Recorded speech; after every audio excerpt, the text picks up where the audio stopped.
merupakan salah satu benda yang paling diburu di dunia. Keindahan dan kekayaan yang terkandung di dalamnya memiliki nilai sangat tinggi. Logam mulia ini menjadi komoditi berharga yang sudah sejak lama selalu diagungkan. Karena faktanya kita tidak bisa mendapatkan emas begitu saja. Hanya kawasan-kawasan tertentu di dunia yang dianugerahi kekayaan sumber emas dan untuk mendapatkannya pun dibutuhkan proses. Pemirsa, malam ini On The Spot memilih 7 gunung emas di dunia yang menghasilkan logam mulai dengan nilai rupiah tak terhingga. Berikut daftarnya.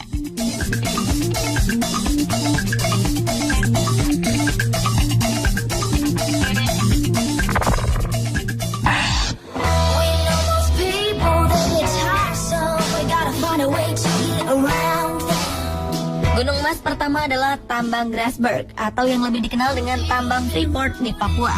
Tambang Grasberg merupakan tambang emas terbesar di dunia dan tambang tembaga terbesar ketiga di dunia. Operator yang menangani tambang ini adalah PT Freeport Indonesia yang merupakan anak perusahaan dari Freeport McMoran Copper and Gold yang berbasis di Amerika Serikat. Mereka menguasai sebagian besar saham, sementara pemerintah Indonesia hanya memiliki kurang dari 10% saham, yakni 9,1%.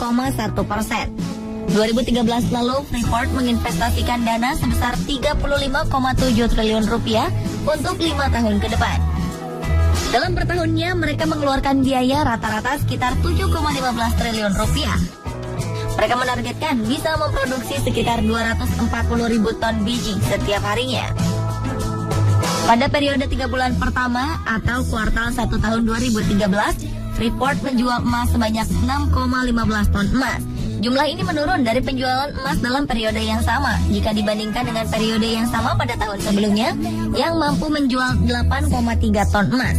Total pada 2012, Freeport mampu menjual emas dari tambang Grasberg sebesar 28,5 ton.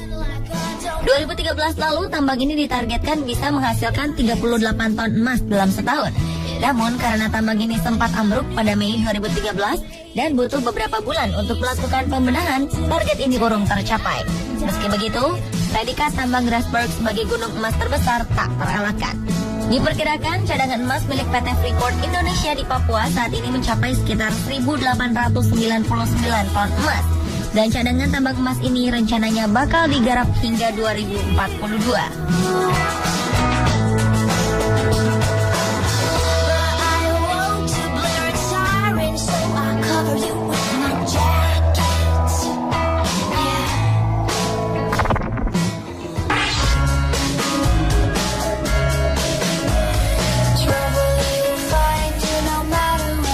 Selanjutnya adalah tambang Yanacocha yang berada di Peru. Berlokasi di pegunungan Andes, Yanacocha merupakan tambang emas terbesar kedua di dunia. Berlokasi di pegunungan Andes, Yanacocha merupakan tambang emas terbesar kedua di dunia dan terbesar di Amerika Latin. Sejak dibuka pada 1993, ada 3 lahan tambang aktif di Yanacocha. Sejak 1993 hingga 2012, tambang ini sudah memproduksi lebih dari 808 ton emas. Yanacocha dimiliki dan dioperasikan oleh produsen emas yang berbasis di Colorado, yaitu Newmont Mining. Mereka menguasai 51,35% kepemilikan dan sisanya dikuasai Compañía de Minas Buenaventura. Pada 2012, Yanacocha memproduksi 40 ton emas. Pada 31 Desember 2012, mereka memiliki aset yang terdiri dari 93 ton cadangan emas. Keberadaan tambang ini sempat mendapat protes dari penduduk Peru. Mereka menuntut salah satu proyek mereka dihentikan. Tuntutan ini merupakan respons atas rencana Newmont yang akan mengeringkan 3 danau di kawasan Cajamarca.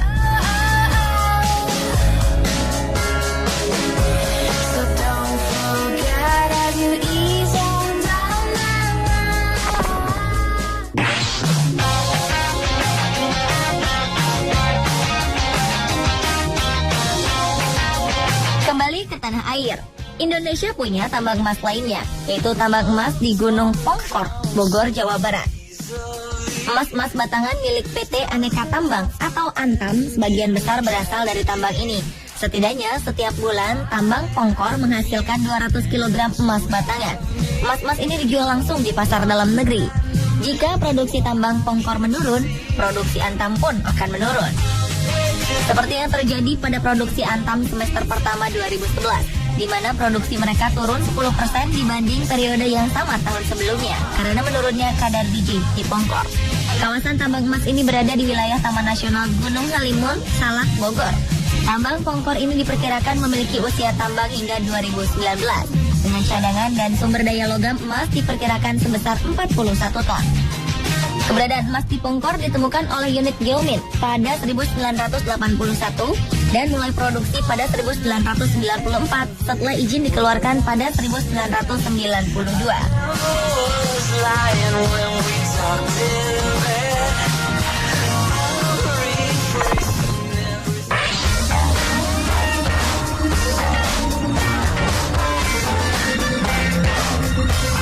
Selain Grasberg dan Pongkor, tambang emas berikutnya terletak di Gunung Paning, Kabupaten Pohuwato, Provinsi Gorontalo. Tambang ini dikelola oleh PT J Resources Asia Pasifik Terbuka lewat anak perusahaannya PT Puncak Emas Gorontalo atau PEG. Mereka bekerja sama dengan Koperasi Unit Desa Dharma Tani Marisa terkait penganggaran lahan tambang seluas 100 hektar tanah milik KUD yang lokasinya berada di tengah-tengah lahan tambang milik PEG seluas 7.000 hektar di Gunung Paning. Pengembangan tambang selanjutnya dilakukan oleh dua anak perusahaan J Resources lainnya. PT Gorontalo Sejahtera Mining mengelola 7.000 hektar milik PEG dan perusahaan patungan atau joint venture antara PEG dan KUD menggarap 100 hektar milik KUD. Pada kuartal pertama tahun 2014, J Resources berhasil memproduksi emas 1,3 ton emas atau 63% dari jumlah produksi 2013. Tahun ini mereka menargetkan bisa memproduksi 6,5 ton emas.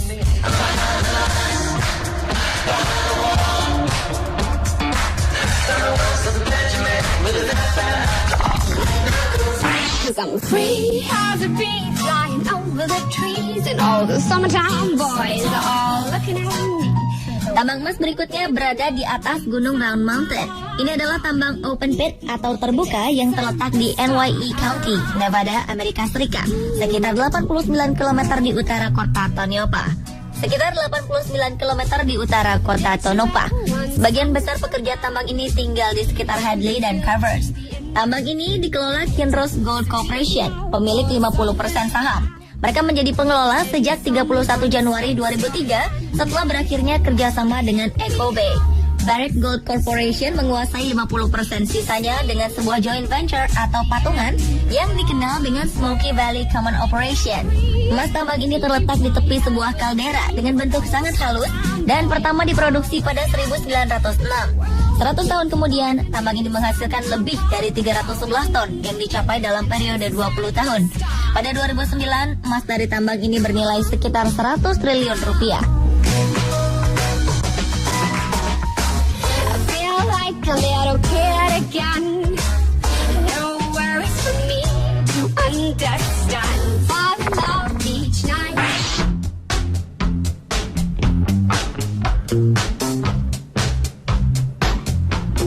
Negara bagian Nevada masih punya tambang lainnya, yaitu tambang Cortez. Tambang ini tercatat sebagai salah satu yang terbesar di dunia. Tambang di pegunungan Cortez ini dikelola oleh Barrick Gold Corporation.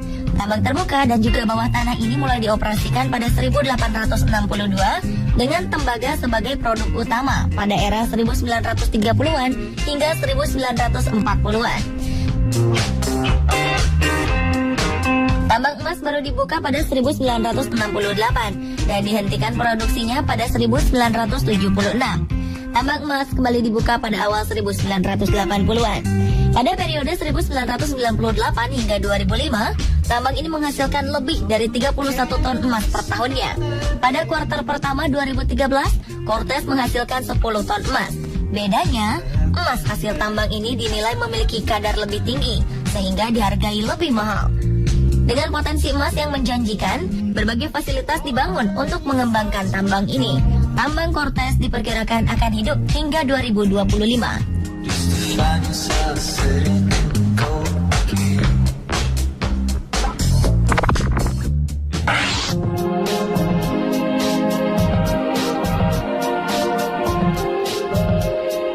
Masih dari Amerika Serikat, tambang emas berikut ini bernama Bahron Gold Mine.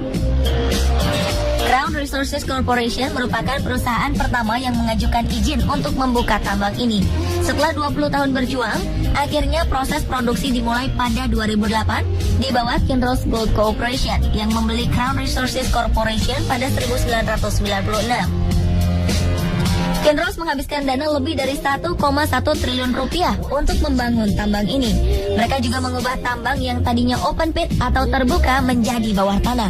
Produksi emas tambang ini dimulai pada Oktober 2008 dengan hasil antara 1,7 ton emas.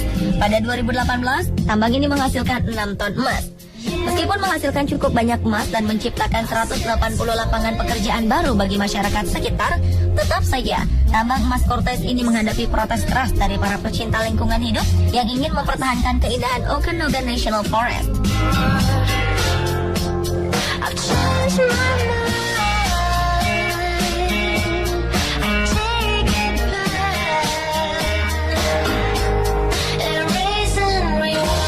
Pemirsa, itulah tadi 7 gunung emas di dunia Pepsi on the spot.